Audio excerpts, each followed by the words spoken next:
ಒಂದು ಕಡೆ ಪತ್ನಿಯಿಂದಲೇ ಮಾಜಿ ಡಿಜಿಐಜಿಪಿ ಮರ್ಡರ್ ಆಗಿದೆ ಅಂತ ಹೇಳಿ ಕಾರ್ತಿಕೇಯನ್ ನೀಡಿದ ದೂರಿನ ಅನ್ವಯ ಎಫ್ಐಆರ್ ದಾಖಲು ಮಾಡಿಕೊಳ್ಳಲಾಗಿದೆ. ಓಂ ಪ್ರಕಾಶ್ ಅವರ ಪತ್ನಿ ಪಲ್ಲವಿ ಪ್ರಕರಣದಲ್ಲಿ A1 ಹಾಗೆ ಪುತ್ರಿ ಕೃತಿ ಪ್ರಕರಣದಲ್ಲಿ A2 HSR ಲೇಔಟ್ ಠಾಣೆಯಲ್ಲಿ ಎಫ್ಐಆರ್ ದಾಖಲಾಗಿದೆ.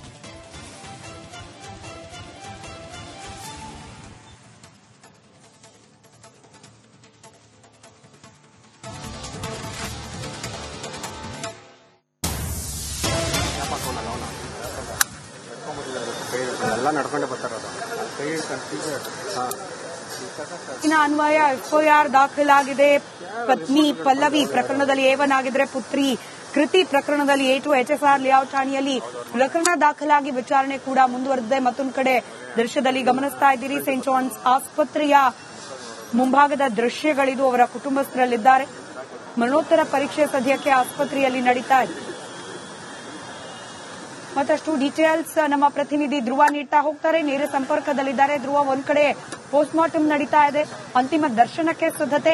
ಮತ್ತೊಂದು ಕಡೆಯಲ್ಲಿ ಈ ಪ್ರಕರಣದಲ್ಲಿ ಎಫ್ಐಆರ್ ಆಗಿ ಆರೋಪಿತರಾಗಿ ಸೆರೆ ಸಿಕ್ಕಿರುವ ಪತ್ನಿ ಹಾಗೆ ಪುತ್ರಿ ಅವರ ವಿಚಾರಣೆ ಕೂಡ ಮುಂದುವರೆದಿರೋದು. ಡೀಟೇಲ್ಸ್ ಹಂಚಿಕೊಳ್ಳೋದಾದ್ರೆ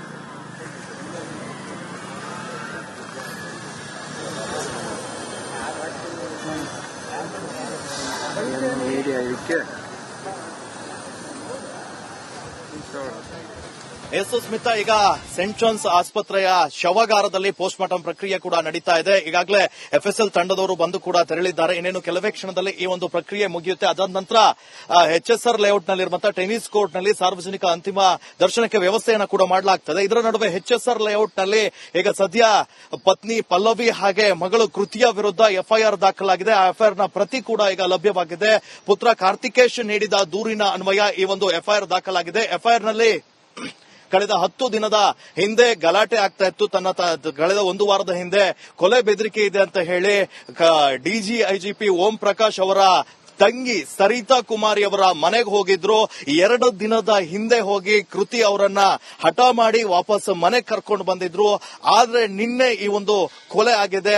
ಪುತ್ರ ಕಾರ್ತಿಕೇಶ್ ಅವರು ದೊಮ್ಲೂರಿನಲ್ಲಿರುವಂತಹ ಗಾಲ್ಫ್ ಕ್ಲಬ್ಗೆ ಹೋಗಿದ್ರಂತೆ. ಆ ಸಂದರ್ಭದಲ್ಲಿ 5 ಗಂಟೆಗೆ ಸುಮಾರಿಗೆ ಪಕ್ಕದ ಮನೆಯವರು ಕಾಲ್ ಮಾಡಿ ಈ ತರ ನಿಮ್ಮ ತಂದೆಯ ಮೃತದೇಹ ಮನೆಯ ಗ್ರೌಂಡ್ ಫ್ಲೋರ್ ನಲ್ಲಿ ಕೆಳಗಡೆ ಬಿದ್ದಿದೆ ಅನ್ನುವಂತಹ ಮಾಹಿತಿಯನ್ನ ನೀಡ್ತಾರೆ. ತಕ್ಷಣ ಸ್ಥಳಕ್ಕೆ ಬಂದು ನೋಡಿದಾಗ ಪೊಲೀಸರು ಹಾಗೆ ಸಾಕಷ್ಟು ಜನ ಸೇರಿದ್ರು ಸ್ಥಳದಲ್ಲಿ ಎನ್ನುವಂತಹ ಒಂದು ದೂರನ್ನ ಕೂಡ ಮೆನ್ಷನ್ ಮಾಡ್ತಾರೆ. ಅಲ್ಲದೆ ದೂರಿನಲ್ಲಿ ತನ್ನ ತಂಗಿ ಕೃತಿ ಹಾಗೆ ತಾಯಿ ಪಲ್ಲವಿ ಇಬ್ಬರಿಗೂ ಕೂಡ ಖಿನ್ನತೆ ಇತ್ತು. ಈ ಒಂದು ಸಮಸ್ಯೆಯಿಂದ ಬಳಲ್ತಾ ಇದ್ರು. ಇವರ ಮೇಲೆ ನನಗೆ ಕೊಲೆ ಮಾಡಿರುವಂತಹ ಶಂಕೆ ಇದೆ ಅಂತ ಸದ್ಯ ದೂರನ್ನ ನೀಡಿದ್ದಾರೆ. ಪೊಲೀಸರು ಈಗ ಪಲ್ಲವಿಯನ್ನ ಅರೆಸ್ಟ್ ಮಾಡಿ ಅರೆಸ್ಟ್ ಪ್ರೊಸೀಜರ್ ಅನ್ನ ಮುಗಿಸಿದ್ದಾರೆ. ಆದ್ರೆ ಕೃತಿ ಕುಮಾರಿಯನ್ನ ಅರೆಸ್ಟ್ ಮಾಡಿರುವ ಬಗ್ಗೆ ಇನ್ನೂ ಮಾಹಿತಿ ಲಭ್ಯವಾಗಿಲ್ಲ. ಅದು ಇದನ್ನು ಈಗ ಸದ್ಯ ಈ ಪಲ್ಲವಿ ಹಾಗೆ ಕೃತಿಯನ್ನ ವಿಚಾರಣೆ ಕೂಡ ನಡೆಸಿದ್ದಾರೆ. ಇವತ್ತು ಈ ಪೋಸ್ಟ್ ಮಾರ್ಟಮ್ ಪ್ರಕ್ರಿಯೆ ಮುಗಿದ ನಂತರ ಅಂತಿಮ ದರ್ಶನದ ವ್ಯವಸ್ಥೆಯನ್ನ ಕೂಡ ಕಲ್ಪಿಸಲಾಗುತ್ತೆ. ಅದಾದ ನಂತರ ವಿಲ್ಸನ್ ಗಾರ್ಡ್ನ ಚಿತಾಗಾರದಲ್ಲಿ ಅಂತ್ಯಕ್ರಿಯೆಗೆ ಸಕಲ ವ್ಯವಸ್ಥೆ ಅಂತ್ಯಕ್ರಿಯೆಯನ್ನ ಕೂಡ ಮಾಡ್ತಾರೆ. ಸದ್ಯ ಈಗ ಈ ಒಂದು ಶವಗಾರದ ಮುಂಭಾಗದಲ್ಲಿ ಕುಟುಂಬಸ್ಥರು ಇರಬಹುದು, ಹಾಗೆ ಪೊಲೀಸರು ಇದ್ದಾರೆ. ಈ ಒಂದು ಪೋಸ್ಟ್ ಮಾರ್ಟಮ್ ಪ್ರಕ್ರಿಯೆ ಇನ್ನೇನು ಕೆಲವೇ ಕ್ಷಣದಲ್ಲಿ ಮುಗಿಯುತ್ತೆ. ಅದಾದ ನಂತರ ಮೃತದೇಹವನ್ನು ಕುಟುಂಬಸ್ಥರಿಗೆ ನೀಡುವಂತಹ ಕೆಲಸವನ್ನ ಮಾಡ್ತಾರೆ. ಒಂದು ಕಡೆ ಪತ್ನಿಯಿಂದಲೇ ಮಾಜಿ ಡಿಜಿಐಜಿಪಿ ಮರ್ಡರ್ ಆಗಿದೆ ಅಂತ ಹೇಳಿ ಕಾರ್ತಿಕೇಯನ್ ನೀಡಿದ ದೂರಿನ ಅನ್ವಯ ಎಫ್ಐಆರ್ ದಾಖಲು ಮಾಡಿಕೊಳ್ಳಲಾಗಿದೆ. ಓಂ ಪ್ರಕಾಶ್ ಅವರ ಪತ್ನಿ ಪಲ್ಲವಿ ಪ್ರಕರಣದಲ್ಲಿ A1 ಹಾಗೆ ಪುತ್ರಿ ಕೃತಿ ಪ್ರಕರಣದಲ್ಲಿ A2 HSR ಲೇಔಟ್ ಠಾಣೆಯಲ್ಲಿ ಎಫ್ಐಆರ್ ದಾಖಲಾಗಿದೆ.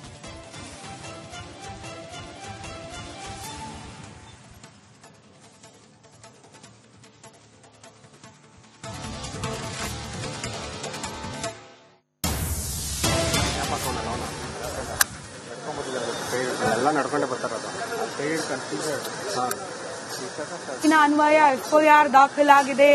ಪತ್ನಿ ಪಲ್ಲವಿ ಪ್ರಕರಣದಲ್ಲಿ A1 ಆಗಿದ್ರೆ ಪುತ್ರಿ ಕೃತಿ ಪ್ರಕರಣದಲ್ಲಿ A2 HSR ಲೇಔಟ್ ಠಾಣೆಯಲ್ಲಿ ಪ್ರಕರಣ ದಾಖಲಾಗಿ ವಿಚಾರಣೆ ಕೂಡ ಮುಂದುವರೆದಿದೆ. ಮತ್ತೊಂದು ಕಡೆ ದೃಶ್ಯದಲ್ಲಿ ಗಮನಿಸ್ತಾ ಇದ್ದೀರಿ, ಸೇಂಟ್ ಜಾನ್ಸ್ ಆಸ್ಪತ್ರೆಯ ಮುಂಭಾಗದ ದೃಶ್ಯಗಳಿದು. ಅವರ ಕುಟುಂಬಸ್ಥರಲ್ಲಿದ್ದಾರೆ. ಮರಣೋತ್ತರ ಪರೀಕ್ಷೆ ಸದ್ಯಕ್ಕೆ ಆಸ್ಪತ್ರೆಯಲ್ಲಿ ನಡೀತಾ ಇದೆ.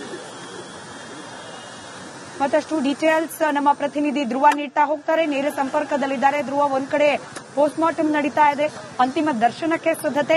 ಮತ್ತೊಂದು ಕಡೆಯಲ್ಲಿ ಈ ಪ್ರಕರಣದಲ್ಲಿ ಎಫ್ಐಆರ್ ಆಗಿ ಆರೋಪಿತರಾಗಿ ಸೆರೆ ಸಿಕ್ಕಿರುವ ಪತ್ನಿ ಹಾಗೆ ಪುತ್ರಿ ಅವರ ವಿಚಾರಣೆ ಕೂಡ ಮುಂದುವರೆದಿರೋದು. ಡೀಟೇಲ್ಸ್ ಹಂಚಿಕೊಳ್ಳೋದಾದ್ರೆ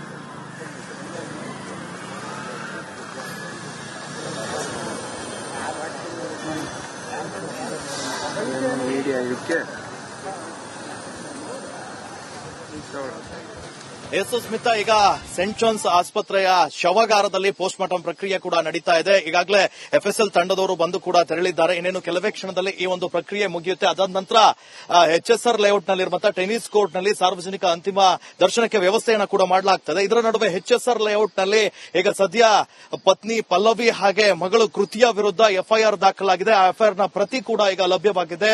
ಪುತ್ರ ಕಾರ್ತಿಕೇಶ್ ನೀಡಿದ ದೂರಿನ ಅನ್ವಯ ಈ ಒಂದು ಎಫ್ಐಆರ್ ದಾಖಲಾಗಿದೆ. ಎಫ್ಐಆರ್ನಲ್ಲಿ ಕಳೆದ 10 ದಿನದ ಹಿಂದೆ ಗಲಾಟೆ ಆಗ್ತಾ ಇತ್ತು. ಕಳೆದ 1 ವಾರದ ಹಿಂದೆ ಕೊಲೆ ಬೆದರಿಕೆ ಇದೆ ಅಂತ ಹೇಳಿ ಡಿಜಿಐಜಿಪಿ ಓಂ ಪ್ರಕಾಶ್ ಅವರ ತಂಗಿ ಸರಿತಾ ಕುಮಾರಿ ಅವರ ಮನೆಗೆ ಹೋಗಿದ್ರು. 2 ದಿನದ ಹಿಂದೆ ಹೋಗಿ ಕೃತಿ ಅವರನ್ನ ಹಠ ಮಾಡಿ ವಾಪಸ್ ಮನೆಗೆ ಕರ್ಕೊಂಡು ಬಂದಿದ್ರು. ಆದ್ರೆ ನಿನ್ನೆ ಈ ಒಂದು ಕೊಲೆ ಆಗಿದೆ.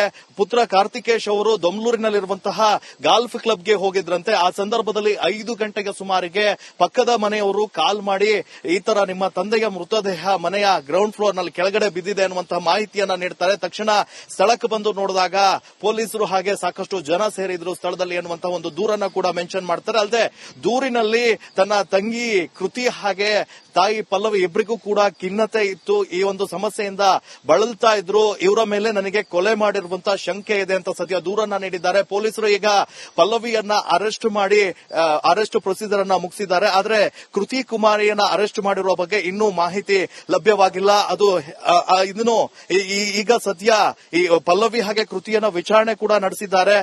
ಇವತ್ತು ಈ ಪೋಸ್ಟ್ ಮಾರ್ಟಂ ಪ್ರಕ್ರಿಯೆ ಮುಗಿದ ನಂತರ ಅಂತಿಮ ದರ್ಶನದ ವ್ಯವಸ್ಥೆಯನ್ನ ಕೂಡ ಕಲ್ಪಿಸಲಾಗುತ್ತೆ. ಅದಾದ ನಂತರ ವಿಲ್ಸನ್ ಗಾರ್ಡ್ನ ಚಿತಾಗಾರದಲ್ಲಿ ಅಂತ್ಯಕ್ರಿಯೆಗೆ ಸಕಲ ವ್ಯವಸ್ಥೆ ಅಂತ್ಯಕ್ರಿಯೆಯನ್ನ ಕೂಡ ಮಾಡ್ತಾರೆ. ಸದ್ಯ ಈಗ ಈ ಒಂದು ಶವಗಾರದ ಮುಂಭಾಗದಲ್ಲಿ ಕುಟುಂಬಸ್ಥರು ಇರಬಹುದು, ಹಾಗೆ ಪೊಲೀಸರು ಇದ್ದಾರೆ. ಈ ಒಂದು ಪೋಸ್ಟ್ ಮಾರ್ಟಂ ಪ್ರಕ್ರಿಯೆ ಇನ್ನೇನು ಕೆಲವೇ ಕ್ಷಣದಲ್ಲಿ ಮುಗಿಯುತ್ತೆ. ಅದಾದ ನಂತರ ಮೃತದೇಹವನ್ನು ಕುಟುಂಬಸ್ಥರಿಗೆ ನೀಡುವಂತಹ ಕೆಲಸವನ್ನ ಮಾಡ್ತಾರೆ. ಸಂಪರ್ಕದಲ್ಲಿ ಒಂದು ಕಡೆ ಪತ್ನಿಯಿಂದಲೇ ಮಾಜಿ ಡಿಜಿಐಜಿಪಿ ಮರ್ಡರ್ ಆಗಿದೆ ಅಂತ ಹೇಳಿ ಕಾರ್ತಿಕೇಶ್ ನೀಡಿದ ದೂರಿನ ಅನ್ವಯ ಎಫ್ಐಆರ್ ದಾಖಲು ಮಾಡಿಕೊಳ್ಳಲಾಗಿದೆ. ಓಂ ಪ್ರಕಾಶ್ ಅವರ ಪತ್ನಿ ಪಲ್ಲವಿ ಪ್ರಕರಣದಲ್ಲಿ A1 ಹಾಗೆ ಪುತ್ರಿ ಕೃತಿ ಪ್ರಕರಣದಲ್ಲಿ A2 ಎಚ್ಎಸ್ಆರ್ ಲೇಔಟ್ ಠಾಣೆಯಲ್ಲಿ ಎಫ್ಐಆರ್ ದಾಖಲಾಗಿದೆ.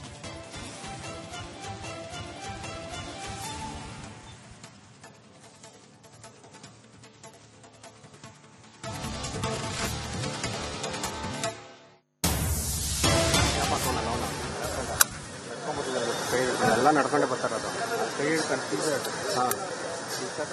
ಅನ್ವಯ ಎಫ್ಐಆರ್ ದಾಖಲಾಗಿದೆ. ಪತ್ನಿ ಪಲ್ಲವಿ ಪ್ರಕರಣದಲ್ಲಿ A1 ಆಗಿದ್ರೆ ಪುತ್ರಿ ಕೃತಿ ಪ್ರಕರಣದಲ್ಲಿ A2 ಎಚ್ಎಸ್ಆರ್ ಲೇಔಟ್ ಠಾಣೆಯಲ್ಲಿ ಪ್ರಕರಣ ದಾಖಲಾಗಿ ವಿಚಾರಣೆ ಕೂಡ ಮುಂದುವರೆದಿದೆ. ಮತ್ತೊಂದು ಕಡೆ ದೃಶ್ಯದಲ್ಲಿ ಗಮನಿಸ್ತಾ ಇದ್ದೀರಿ ಸೆಂಟ್ ಜಾನ್ಸ್ ಆಸ್ಪತ್ರೆಯ ಮುಂಭಾಗದ ದೃಶ್ಯಗಳಿದು. ಅವರ ಕುಟುಂಬಸ್ಥರಲ್ಲಿದ್ದಾರೆ. ಮರಣೋತ್ತರ ಪರೀಕ್ಷೆ ಸದ್ಯಕ್ಕೆ ಆಸ್ಪತ್ರೆಯಲ್ಲಿ ನಡೀತಾ ಇದೆ.